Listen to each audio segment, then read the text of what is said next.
New York میں ایک بار پھر برف باری شروع ہو گئی ہے۔ محکمہ موسمیات کا کہنا ہے کہ برف باری کا سلسلہ مزید 2 روز تک جاری رہے گا۔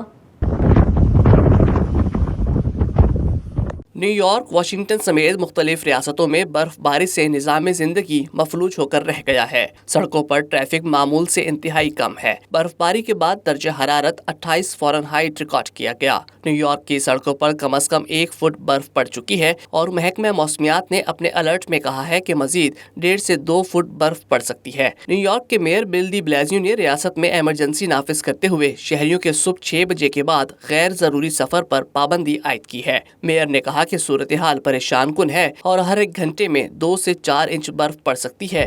ساتھ ہی 20 سے 30 میل فی گھنٹہ کی رفتار سے یخ بستہ ہوائیں بھی چلیں گی۔ شہری احتیاط سے کام لیں۔